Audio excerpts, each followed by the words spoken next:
Nós conversamos agora de forma remota com o deputado Simão Pedro, do Partido dos Trabalhadores. Seja muito bom dia, deputado. Seja muito bem-vindo. Perdão, bom dia, deputado. Obrigada por falar conosco. Bom dia, Mariana. Bom dia, Arthur.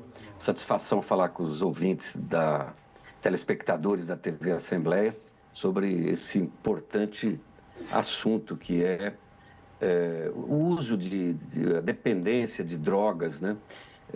E como tratar desse assunto da forma mais correta, da forma mais eficaz possível, nessa linha de não criminalizar, mas ter uma visão mais humanista do assunto, né?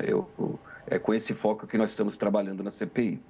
Deputado, nós falamos agora, então, recentemente, sobre a prorrogação por mais 180 dias dos trabalhos da CPI, da Comissão Parlamentar de Inquérito. Quais órgãos, quais entidades, pessoas pretendem ser ouvidas nesses próximos dias? Olha, viu, Mariana, além das autoridades, especialistas que nós ouvimos lá em Santos, como o doutor Fábio Mesquita, a doutora Luciana, o coronel Lima, o doutor Rui, que foi também diretor do DENARC, ou seja, autoridades policiais que lidaram e lidam com o problema, nós pretendemos ainda ouvir outros especialistas que estudam esse assunto. A Unifesp, por exemplo, aqui tem doutor Laranjeira, que foi sugerido por 2 deputados. Nós temos outros especialistas também que estudam esse assunto na USP, na Unifesp. Nós queremos ouvi-los. E também essas visitas são muito importantes, né? Porque permite que a gente converse, dialogue com autoridades, sejam elas municipais, como foi o caso de Santos. Saída para Campinas vai ser importante. Depois temos que vir aqui para São Paulo também, onde é o epicentro do uso da droga chamada crack, né? Temos esse caso da Cracolândia e todo esse drama de como enfrentar de forma mais correta esse assunto, né? Então, não é um assunto simples, eu acho que prorrogar vai ser uma necessidade mesmo para que a gente produza um relatório que oriente as autoridades e lideranças e pessoas que trabalham com esse tema, no sentido da gente dar uma contribuição para, não vou dizer da sua solução, né? Mas de caminhos para buscar uma solução ou as melhores soluções para o tratamento e a recuperação dessas pessoas que são doentes, como falou aqui o doutor Mesquita, e que precisam de toda a atenção da nossa sociedade e das nossas autoridades, né? Deputado, ontem eu conversava com um colega jornalista e ele me falava da necessidade desses dados, justamente que o senhor acabou de citar, a importância de um levantamento de dados. E é muito importante também que se traga ao nosso telespectador que, além de dados, muitas outras situações, providências serão tomadas depois da conclusão desse relatório. Esse relatório será entregue a quem e para quê, deputado? Olha, Arthur, nós somos deputados estaduais, temos o dever constitucional de fiscalizar o governo do estado, aprovar leis, a lei orçamentária, programas, né? E representar a população diante das autoridades estaduais. Mas a gente também age como vereador, muitas vezes, tocando demandas municipais e tocando demandas, às vezes, até federais, né? Então, o relatório deve ser encaminhado para o governo do estado, para a Secretaria de Saúde, de Assistência, né? Porque eu defendo um enfoque multidisciplinar, intersecretarial para tratar com esse tema, né? Podemos também encaminhar para o Ministério da Justiça, Ministério da Saúde, que podem contribuir numa articulação aqui com o governo do estado, com as prefeituras, no sentido de dar o melhor tratamento para esse problema. Mas olha, Arthur, falando em dados, eu fiz essa fala lá em Santos, confirmadas pelo doutor Fábio Mesquita. A CPI tem um nome, que é a CPI da epidemia do crack. Na verdade, eu defendo que não existe uma epidemia do crack. Os dados oficiais, IBGE, dados do Ministério da Saúde, quem lida com esse tema, dão conta que nós temos 208 mil usuários de crack no Brasil. Os levantamentos que as prefeituras fazem, esse mesmo levantamento que o que o Coronel Lima apresentou lá em Santos. Por exemplo, aqui em São Paulo, o fluxo que você está mostrando nas imagens, no máximo são as 800 mil pessoas que são usuários do crack. Nós temos um universo de 3,5 milhões de brasileiros que utilizam drogas ilícitas, são consumidores, às vezes dependentes. É um universo grande. Se considerar as drogas lícitas, como o álcool, que na minha opinião faz muito mal, muito mais danos à saúde humana, à sociedade, do que outras drogas, né? Essa comprovadamente é que mais causa danos, mas é lícita.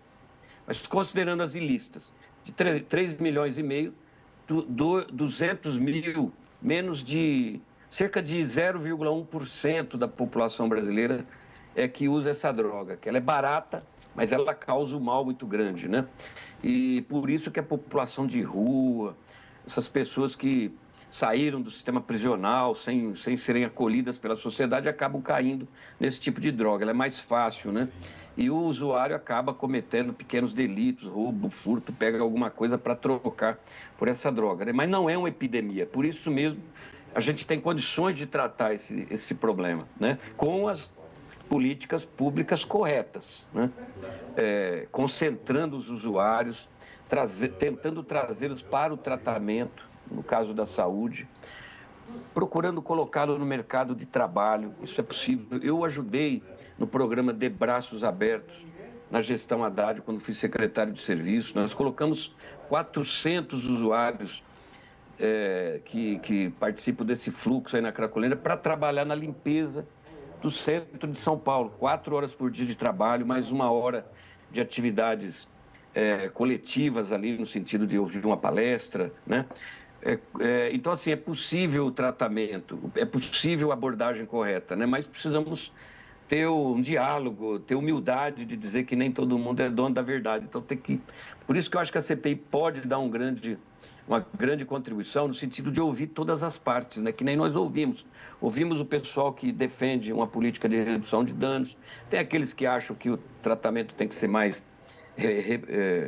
repressivo, internação compulsória, né? Então, que eu discordo, mas em todo caso temos que ouvir. E quem sabe apresentar aí um relatório com uma visão mais multidisciplinar, com soluções, não uma solução, mas quem sabe um leque de soluções, de projetos, programas, para a gente enfrentar esse problema que eu acho que ainda é possível enfrentar sim. Deputado, falando então sobre essa questão multidisciplinar que o senhor trouxe, né? São uma série de problemas quando se fala em Cracolândia e também em epidemia do crack. O senhor pontuou muito bem sobre as soluções que pretendem ser dadas relacionadas à saúde desses usuários, mas a gente não pode ignorar a questão de saúde, né? Perdão, a questão de segurança que também está ocorrendo. Agora a gente está vendo imagens, por exemplo, né? Ações da polícia. Quais seriam os caminhos, as alternativas, então, pensando na coibição também desse tráfico? Porque a gente sabe que o principal são as ações dos traficantes que fazem, inclusive, esse fluxo migrar. Olha, é muito bom, Mariana, essa sua pergunta. Qual é o problema que, na minha visão de sociólogo, deputado estadual e que acompanho, fiscalizo, né, o governo do estado? A nossa polícia está muito defasada. Polícia Militar, ela está defasada em 10 mil homens, mulheres, né, que precisam ser contratados para que o policiamento seja reforçado. Isso eu estou falando da Polícia Militar, que tem o papel de reprimir, né, às vezes prender, levar para a justiça, para a delegacia. A Polícia Civil é pior ainda, nós estamos com uma defasagem de 15 mil policiais civis. São dados oficiais, reconhecidos pelo próprio governo. Precisamos ter concurso público, precisamos aparelhar mais a Polícia Civil, no sentido dela fazer investigação. A Polícia Civil está defasada, ela é mal remunerada, equipada de forma atrasada. Então, um investimento em inteligência para a gente desbaratar essas quadrilhas de traficantes, né? O grande problema é quando o tráfico entra. Então, precisa ter inteligência, né? Para quem são esses traficantes, de onde estão vindo as drogas, como é que a gente reprime, né? Agora, Tudo isso, na minha opinião, é enxugar gelo, porque nós temos que ter nós temos que ter uma outra política. Como bem falou o doutor Fábio Mesquita, a guerra às drogas não resolveu, não trouxe solução. Tem outros países buscando soluções. O ideal era que a nossa CPI se deslocasse até Portugal para entender como é que Portugal está enfrentando esse problema, em vez de gastar na repressão, gastar na proibição, gastar em mais equipamento, está investindo em saúde, em tratamento, inteligência. O Canadá, o Uruguai, países europeus, né? Mas aqui é um tabu, é um preconceito, é uma coisa assim de que não pode se falar. Essa minha fala aqui pode estar sendo interpretada como se eu estivesse fazendo apologia ao uso de drogas. Não é isso, não é liberação. Né? Mas temos que ter uma outra política de segurança pública em relação às drogas, porque você prende um traficante e amanhã tem 2 no lugar. Você prende 4, amanhã tem 8. E assim que é o crime organizado. Eu acho que a gente, com essa política, só alimenta e fortalece o crime.